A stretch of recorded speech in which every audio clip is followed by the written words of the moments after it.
Bonjour et bienvenue sur la chaîne YouTube Christ révélé en vous. Vous écoutez le premier podcast de la chaîne qui s'intitule Dieu descend et fait des prodiges.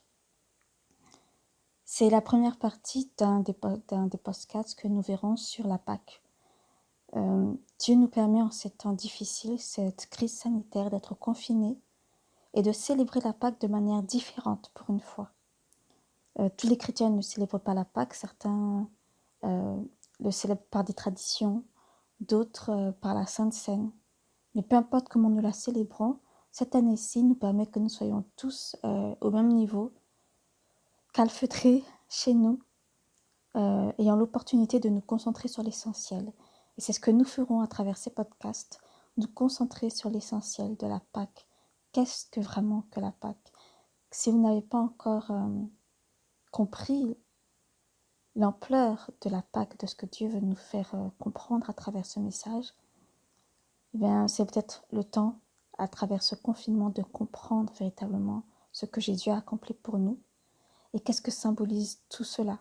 Donc avant de rentrer dans le vif du sujet, de voir cette fête, ainsi que toutes les autres fêtes qui nous amènent aussi à Jésus, nous allons parler de la manière dont Dieu descend et fait des prodiges, et notamment à travers de Moïse, cet homme berger qui a fui son pays, lui qui était prince, mais dont le cœur était près de son peuple. Et donc Dieu le rencontre et il voit Dieu dans ce buisson ardent, ce feu qui ne consume pas la plante. Une parole qui est très forte, qui nous révèle que Dieu est un feu fort et que d'une certaine manière, il se restreint pour ne pas nous consumer. Lui qui est pur, qui est saint, il va au-delà de sa justice pour nous donner sa miséricorde. Et donc Moïse voit ce buisson ardent. Il entend que Dieu l'appelle après s'être détourné. Et Dieu nous permet, justement, quand on le rencontre, de se détourner du chemin qu'on suivait. Et même nous pensons que c'est nous qui nous sommes détournés, mais en fait c'est Dieu qui nous permet de nous détourner. C'est lui qui détourne nos voies, qui les déforme pour nous amener à lui. Et donc il appelle Moïse, Moïse, et il répondit, me voici. Et à partir du verset 7, voici ce que l'Éternel dit. J'ai vu la souffrance de mon peuple qui est en Égypte, et j'ai entendu les cris qui lui font pousser ses oppresseurs, car je connais ses douleurs. Je suis descendu pour le délivrer de la main des Égyptiens, et pour le faire monter de ce pays dans un bon et vaste pays, dans un pays où coule le lait et le miel, dans les lieux qu'habitent les Cananéens, les Étiens, les Amoréens, les Phéréziens, les Éviens et les Jébusiens. Voici les cris d'Israël sont venus jusqu'à moi, et j'ai vu l'oppression que leur font souffrir les Égyptiens. Maintenant, va, je t'enverrai auprès de Pharaon, et tu feras sortir d'Égypte mon peuple, les enfants d'Israël. Voici comment Dieu se révèle à Moïse, il se révèle à Israël, et il dit, je suis descendu. Je suis descendu. Il y a beaucoup de croyances dans le monde, et notamment même dans le monde chrétien. Beaucoup de doctrines différentes, de luttes, de débats. Et il n'y a qu'un seul évangile. Mais on pourrait croire qu'il y a d'autres façons. Certains sont très laxistes en disant je n'ai rien à faire, Dieu va tout faire à ma place. Et ça, c'est vrai que Dieu fait tout. Mais il y a une certaine collaboration, c'est-à-dire dans la soumission, dans l'obéissance aussi. C'est-à-dire que si on va dans un autre sens que Dieu, eh ben Dieu il aura beau faire tous les efforts, ça ne mènera à rien. Et il y a une autre croyance qui pousse les gens à croire, Dieu ne fait rien, c'est moi qui fais tout. C'est moi qui dois œuvrer pour l'atteindre, pour monter jusqu'à lui, pour atteindre sa perfection, sa sainteté. Et là, quand j'aurai atteint ce sommet, je serai sauvée. Dieu m'agréera, il me sauvera parce que j'aurai fait tout ça. Mais en fait, c'est faux. Ne cherchons pas à nous élever au rang de Dieu comme l'a fait Satan, comme l'ont fait ceux qui ont bâti la tour de Babel, comme l'ont fait Adam et Ève, étant d'hommes dans la Bible, comme nous l'avons fait aussi. C'est-à-dire en décidant de nous rebeller, de vivre de nos propres volontés, de notre propre volonté, de faire comme bon nous le semblait, et en disant, je serai Dieu.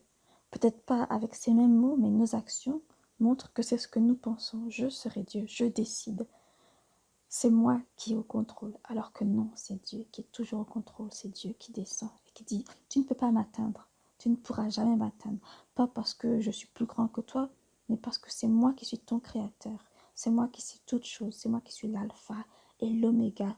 Et ta raison d'être, ta vie se trouve en moi. En dehors de moi, tu n'as pas de raison d'exister.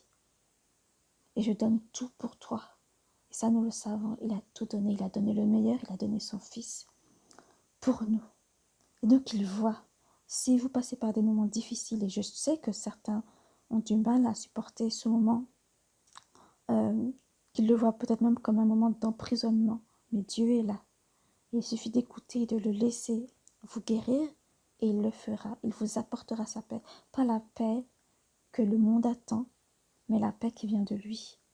Cette paix, cette tranquillité, même dans la tempête, même lorsque tout gronde, cette paix-là, vous pouvez l'avoir.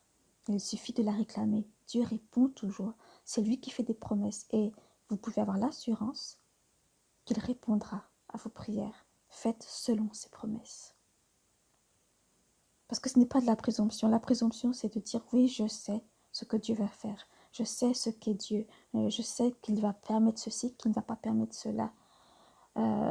C'est de la présomption, c'est ce qu'a fait Satan, c'est ce qu'ont fait ceux qui ont bâti la tour de Babel, c'est ce qu'ont fait les hommes, c'est ce qu'ont fait toutes les créatures depuis le début, que le péché s'est trouvé en Adam et Ève.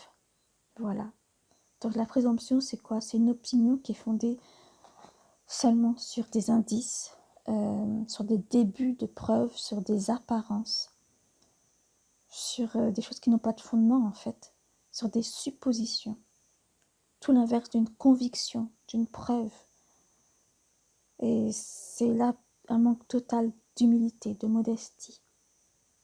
Donc Dieu nous dit que non, ce n'est pas toi qui te sauve, c'est moi qui te sauve. Ce n'est pas toi qui atteins un certain sommet, ce n'est pas toi qui te justifie, qui te sanctifie, ce n'est pas toi qui œuvre, c'est moi qui œuvre en toi. Et nous avons l'exemple du cep. Jésus est le cep et nous sommes les sarments. Donc le sarment se contente de faire son travail, son boulot de sarment, porter le fruit. Et Jésus, Dieu, le jardinier, le Saint-Esprit, la sève, s'occupe de tout le reste. Ce que nous ne pouvons pas faire. Mais le problème, c'est que nous pensons que nous pouvons le faire. Et donc nous travaillons pour accomplir ces tâches-là que nous n'arrivons pas à faire. Nous nous épuisons et nous n'arrivons toujours pas à le faire. Et finalement, lorsqu'on réalise vraiment qu'on ne peut pas le faire, là, on baisse les bras et on lève les yeux et on se dit, Seigneur, agis, parce que je n'y arrive pas. Et c'est ça véritablement ce que c'est que la foi. Reconnaître, premièrement, que nous sommes impuissants, nous ne pouvons pas nous sauver. Et deuxièmement, que seul Dieu peut nous sauver. Donc, levez les regards vers lui, regardez à lui, comme un, comme un funambule. Aujourd'hui, avec des amis, nous avons pris cet exemple-là, un funambule qui avance sur ce fil. Si fin, si petit, si peu sécurisant, qui est là dans ce néant, ce fossé, dans ce vide. Et celui qui croit, il avance par la foi, il regarde droit devant lui. Il ne regarde pas sous ses pieds, il ne regarde pas au-dessus de lui, mais il regarde droit devant lui. Et c'est ça que nous devons être, des chrétiens qui regardent droit à Dieu et le laisser faire son œuvre alors qu'il s'abaisse vers nous. Nous ne pourrons jamais nous élever et ne tentons pas non plus de nous abaisser en disant Dieu ne fera jamais telle chose pour moi, il ne m'aime pas, il ne m'écoute pas. C'est faux. Et plus vous laisserez les expériences venir à vous dans votre vie, laissez Dieu venir à vous à travers les expériences, et plus vous vous rendrez compte que c'est faux. Il faut arrêter de laisser parler les choses tangibles, ce qu'on entend, ce qu'on voit, et laisser la foi nous parler, celle qui se base sur l'intangible, enfin, qui est plus que tangible que ce que nous pensons tangible, ce que nous ne voyons pas, ce que nous n'entendons pas, mais ce qui est véritablement tangible, l'existence de Dieu à nos côtés à chaque instant. Voilà. Donc nous poursuivons toujours dans Exode Et nous allons voir comment Dieu va se manifester à travers les prodiges. Donc il est descendu et à travers la Pâque, à travers les plaies, il veut se manifester.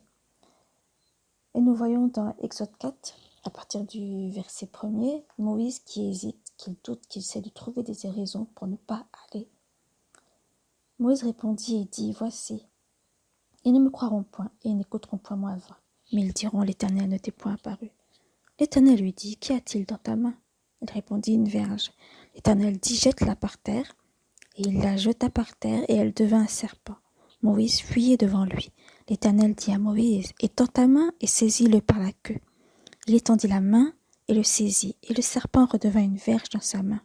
C'est là, dit l'Éternel, ce que tu feras, afin qu'ils croient que l'Éternel, le Dieu de leur père, t'est apparu, le Dieu d'Abraham, le Dieu d'Isaac et le Dieu de Jacob.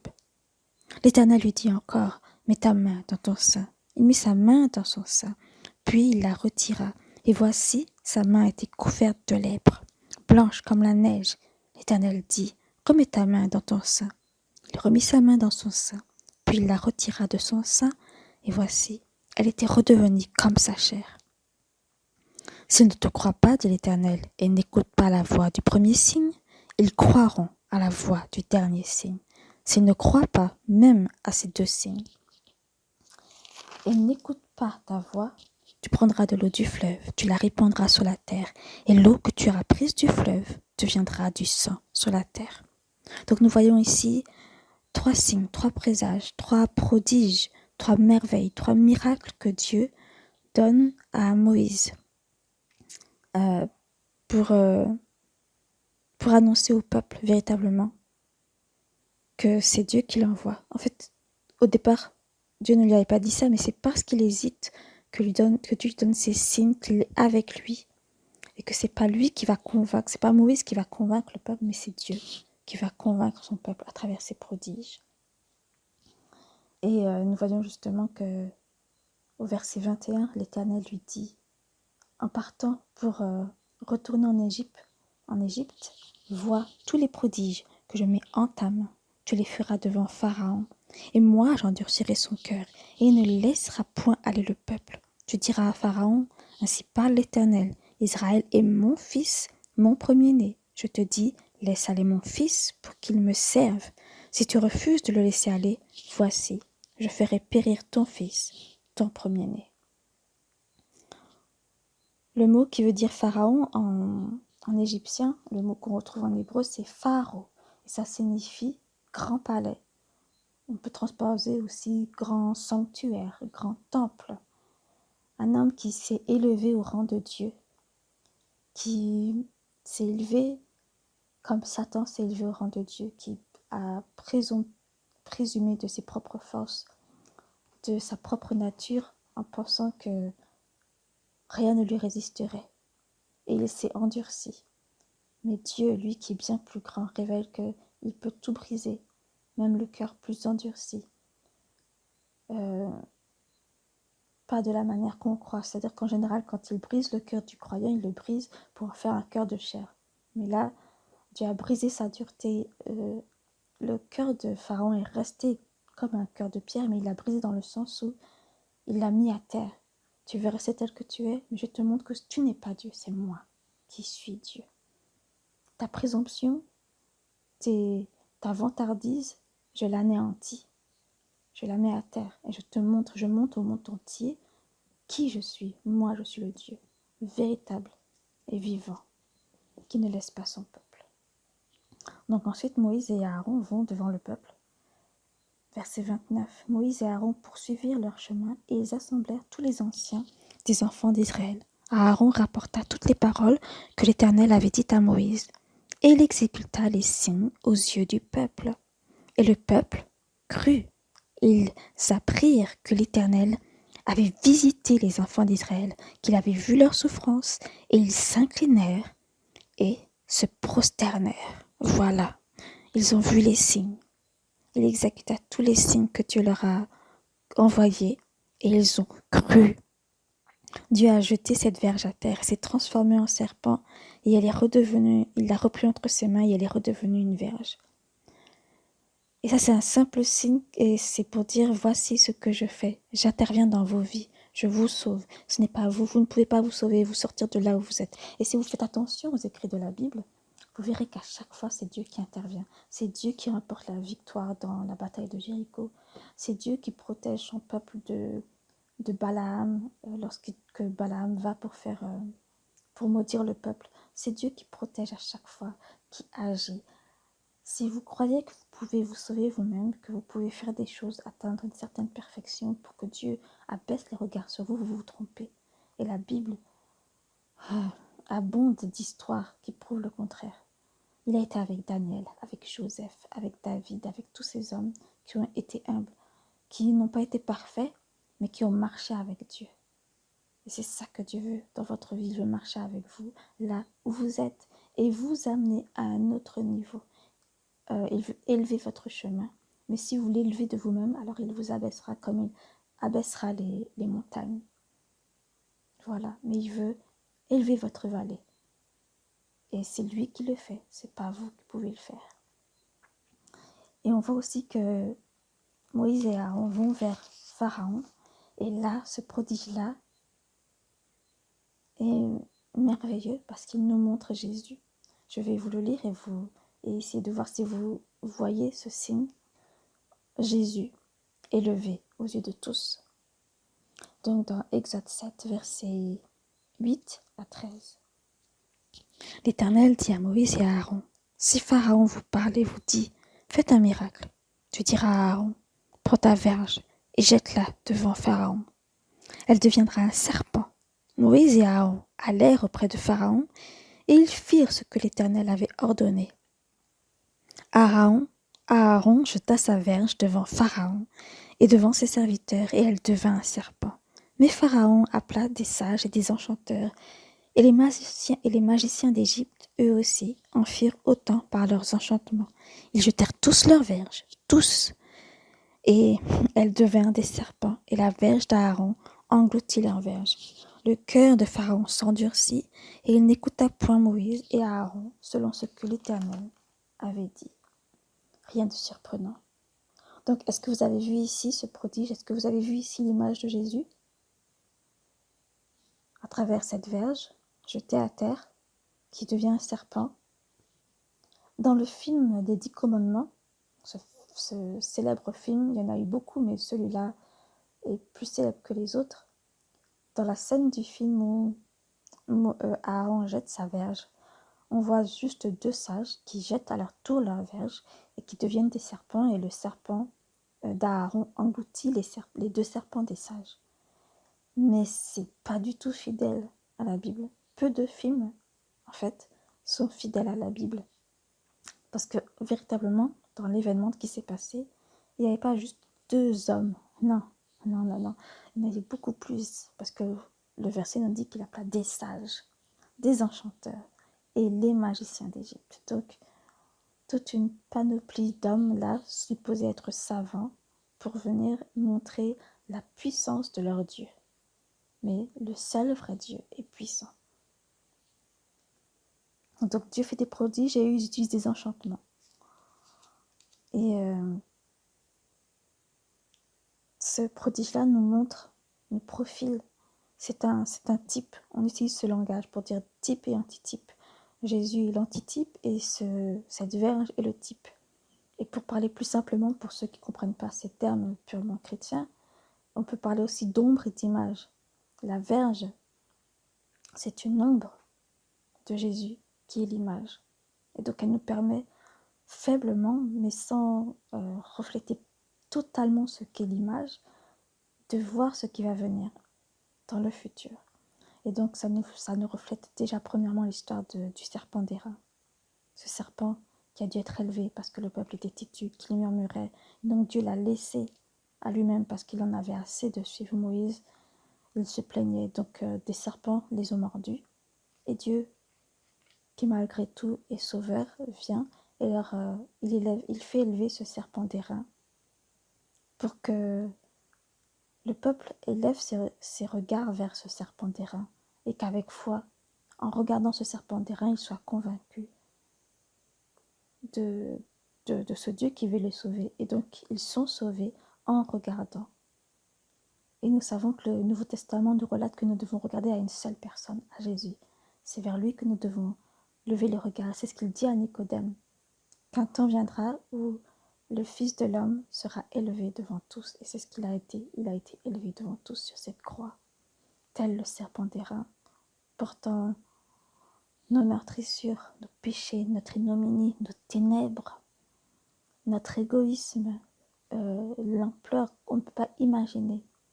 Nous déjà avec notre fardeau à nous, nous souffrons, mais imaginez la souffrance qu'il a portée. Et nous avons un bref aperçu à travers les écrits des apôtres au moment de Gethsémani, où il implorait Dieu, où il implorait aussi les apôtres de le soutenir dans la prière. Donc lui, il s'est fait pécheur. Il a porté notre condamnation pour pouvoir nous sauver. Et il a englouti tous ces serpents et nous dit, regardez à moi et je vous sauverai. Regardez à lui aujourd'hui, regardez à votre Pâques, votre agneau pascal. L'agneau pascal n'est qu'une ombre de ce qu'est Jésus, véritablement. Donc recherchez Jésus au-delà de ces ombres. Et donc au-delà de cette ombre, de cette verge et de ce serpent d'airain, c'est à Jésus que nous devons regarder. Et c'est merveilleux de voir qu'avant même qu'il soit avec le peuple, il montre à Pharaon, à l'ennemi, à cet homme qui s'est élevé au-dessus du trône de Dieu, qui il est vraiment, qu'il connaît ce qui va venir, qu'il annonce à son peuple ce qui va venir, et que l'avenir est entre ses mains, l'avenir de son peuple est entre ses mains. Tout ce que son peuple doit faire, c'est collaborer. Comment ? Dans la soumission, dans la foi, dans l'adoration et dans l'obéissance. Donc c'est ce que je vous invite à faire aujourd'hui, dans les jours qui viennent, à chercher Dieu véritablement dans la soumission, à lui parler cœur à cœur, à lui dire Seigneur, tu vois, tu connais qui je suis. Peut-être que vous êtes faible, que vous ne savez pas comment vous adresser à lui, peut-être que vous avez des incertitudes parce que vous avez l'impression qu'il ne vous écoute pas, qu'il ne se manifeste pas, mais il est là. Il est là. Vous ne devez jamais en douter. Il ne vous abandonne pas. Il est descendu dans votre vie et il fait des prodiges. Certains sont spectaculaires, d'autres sont un peu plus imperceptibles, mais il fait toujours des prodiges. Et rien que le fait que vous respiriez encore, c'est un très grand prodige. Donc remerciez-le et cherchez à consumer cet agneau pascal dès aujourd'hui, à travers sa chair et son sang, à travers les herbes amères, le pain sans levain. Et nous verrons tous ces symboles dans notre prochain podcast. Que Dieu vous bénisse et que son esprit soit avec vous, véritablement.